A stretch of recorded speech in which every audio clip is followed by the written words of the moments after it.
pag sinabi natin interest, pag nangutang ka, di ba may interest? Kaya kung napapansin nyo, maraming ano daw masasabi ko sa economy? So, this is an interesting question kasi ngayon ko lang narinig to na may tanong sa akin. First of all, we're not graduate ng political science, but because we are in trading, kasama to sa nature ng trading yung economy. Ang masasabi ko lang sa economy in general, kung sa Philippines, I view it, masakit mang isipin, no? Under tayo ng US. Yun yung main reserve currency sa buong mundo. Now, because of that, kung sino man yung may-ari ng reserve currency na bansa, nagkakahulugan lang na ito na sila yung talagang madalas na mostly nasusundan ng economy ng buong mundo. Kaya kung makikita nyo, hindi lang naman ang Philippines ang mataas ang inflation, buong mundo.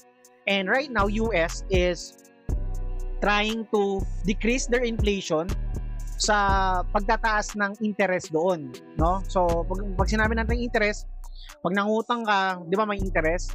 Kaya kung napapansin nyo, maraming mga loan apps na umuusbong ngayon dito, especially in the Philippines. Kasi nga, bukod sa yun yung isa sa business na umuusbong dahil yun yung profitable ngayon.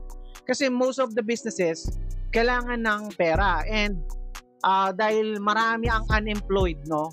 Mostly ang mga tao mangungutang. And for me as a trader, yung economy, hindi kami masyado naapektuhan doon kasi we trade what we see on the chart. Kung ano yung binibigay sa amin ni chart, tinitrade namin.